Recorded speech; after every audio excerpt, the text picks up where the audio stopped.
दोस्तों, इस वक्त मैं ब्रह्म सरोवर कुरुक्षेत्र पर हूँ।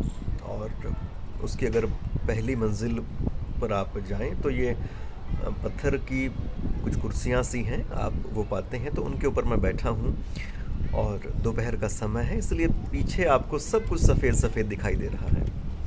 तो मेरे स्कूल के रास्ते में ब्रह्म सरोवर पड़ता है और इस वजह से स्कूल दूर होते हुए भी मुझे बहुत पास में लगता है, क्योंकि आधा रास्ता ब्रह्म सरोवर तक मेरा हो जाता है, बाकी का आधा रास्ता आगे पड़ता है। तो ब्रह्म सरोवर हमारे कुरुक्षेत्र का एक तरह से कहें तो हृदय स्थल है। और न सिर्फ ब्रह्म सरोवर, इस सरोवर के आसपास और भी ऐसा बहुत कुछ है जो कि अपने आप में विशिष्ट है। और ये सब कुछ बहुत साफ सुथरा है, बहुत सुंदर है, और इसके साथ में ये विकासमान भी है। ब्रह्म सरोवर की जो स्थिति आज से 30 साल पहले रही होगी, 20 साल पहले वैसी नहीं थी, 20 साल पहले जैसी थी, 10 साल पहले नहीं थी, जैसी आज है ऐसी अगले 5 या 10 साल में नहीं रहेगी। इसमें हर रोज़ कुछ ना कुछ उड़ रहा है। कुछ मंदिर नए बन जाते हैं, कुछ संस्थान हमारे सामने आ जाते हैं। पर आज मेरा जो आपसे अभी बात करने का मकसद है वो इस स्थान की, ब्रह्म सरोवर की महिमा बताना नहीं है। उसके पीछे एक अनुभव है, और ये अनुभव पिछले दिनों जब मैं हरियाणा के अलग अलग इलाकों में तीर्थों पर गया तब हुआ।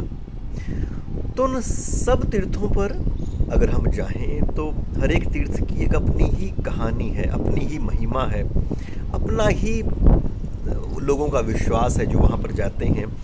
और कुछ ख़ास इलाकों के कुछ ख़ास मौक़ों पर लोग वहाँ पर खूब जाते हैं। इसी तरह से ब्रह्म सरोवर के साथ भी बहुत सारी कहानियाँ तो जुड़ी ही हैं। पर मैं उन सब तीर्थों पर जाकर ये महसूस कर पाया, ये सोच पाया कि आज से बहुत साल पहले, करीब करीब आप ये मान लें कि हरियाणा बनने के समय में हमारे कुरुक्षेत्र का ब्रह्म सरोवर और हमारे हरियाणा के कई अन्य तीर्थ करीब बराबर फुटिंग पर रहे होंगे। वैसी ही मान्यता इस सरोवर की रहती होगी, और वैसी ही मान्यता आप ये माने चाहे कलायत का कपिल मुनि तीर्थ है, या फिर रामरा है, या पिंडारा है, या फिर ऐसे बहुत सारे नाम लिए जा सकते हैं। तो अपने अपने हिसाब से, और चाहे फल्गु का है, तो ये अपने अपने हिसाब से अपने अपने क्षेत्र के एक सुप्रीम तीर्थ हुआ करते थे। पर जब ये तीर्थों के विकास का काम चला तो उसमें कुछ तीर्थ इस दौड़ में आगे चले गए, कुछ तीर्थ थोड़ा सा पीछे रह गए। और फिर ये होता है कि वो तीर्थ आगे गए तो क्यों गए, उसके पीछे कुछ और लोगों का योगदान रहा होगा। कुछ स्थानीय जो लोग हैं उनकी कोई जो इनिशिएटिव्स होने चाहिए उनकी कहीं ना कहीं कमी रही होगी। पर इस सारी प्रक्रिया का जो अंतिम परिणाम है वो इस रूप में है कि ऐसे तीर्थ जो कभी ब्रह्म सरोवर के बराबर की ख्याति के उस तरह से तीर्थ रहे होंगे, वैसे ही लोगों के आकर्षण का विषय रहे होंगे, आज उनके सामने एक पर्यटन के लिहाज से या लोगों के लिहाज से देखें तो ब्रह्म सरोवर काफ़ी बड़ा दिखता है और वो छोटे जान पड़ते हैं, जबकि वो तीर्थ छोटे हैं नहीं। हर तीर्थ का एक अपना क्षेत्र है, अपने लोग हैं, तो कोई छोट बड़ाई इसमें होती नहीं, सब बराबर हैं। पर फिर भी इस तरह से ये सामने दिख रहे हैं कि कोई तीर्थ छोटा हो गया है, कोई बड़ा हो गया है। तो ये जो ट्रेंड है इसके पीछे बहुत सारे कारण रहे होंगे। उन कारणों को तो आप मुझसे ज़्यादा बेहतर जानते हैं। मेरा सिर्फ इसमें इतना कहना है कि आपके आसपास के जो भी छोटे छोटे तीर्थ हैं उन पर आप ज़रूर जाएं, उनके बारे में अपने गांव के, अपने कस्बे के लोगों को बताएं, उनके बारे में और खोज करें। क्योंकि तीर्थ सिर्फ ऐसा नहीं है कि वो धार्मिक आस्थाओं का केंद्र भर हैं। तीर्थों में हमारे यहाँ की नस्लें आई होती हैं, तो बहुत सारी परिपाटियाँ होती हैं जो किसी तीर्थ पर जाने के बाद ही आपको मालूम पड़ती हैं। हर एक तीर्थ के थोड़ा सा ही आप दूर जाएंगे तो आपको कुछ ना कुछ पुरातात्विक साइट्स दिख जाएंगी। कोई तीर्थ क्यों बढ़ा, उसका कौन सा एक पूरा यौवन काल रहा, उस पूरी प्रक्रिया को अगर आप जानें तो आप अपने इतिहास की नई तरह की परतें खोल सकते हैं।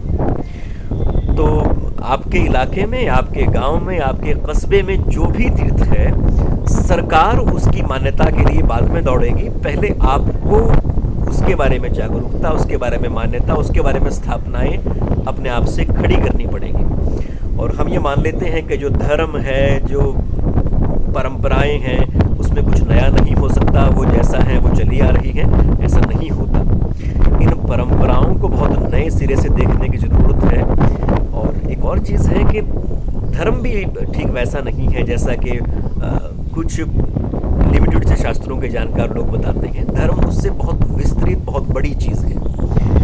तो इन चीज़ों को भी आप अपने से देखें। जो जब भी हम अपने भारत में एक डिसेंट्रलाइजेशन की बात करते हैं कि छोटे छोटे केंद्र बने, तो उसी तरह से शायद जो हमारे तीर्थ हैं वो भी डिसेंट्रलाइज हों, छोटे छोटे बहुत सारे तीर्थ हों, और वो बहुत सारे तीर्थ मिलकर एक बड़े तीर्थ का निर्माण करते हों। फिर वो तीर्थ एक और बड़े इलाके का जो तीर्थ है उसको वो फ्लो देता हो।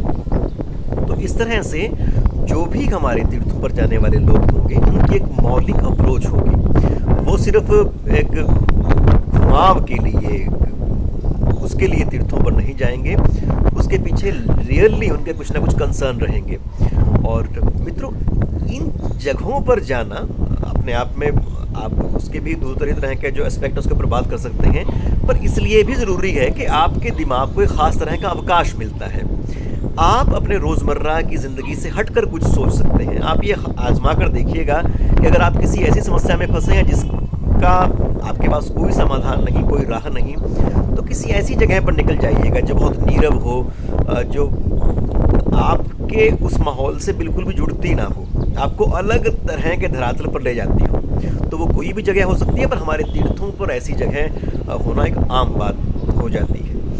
तो इतना ही है कि तीर्थों को बहुत प्रोग्रेसिव तरीके से देखें, इनकी परंपराओं का लाभ लें।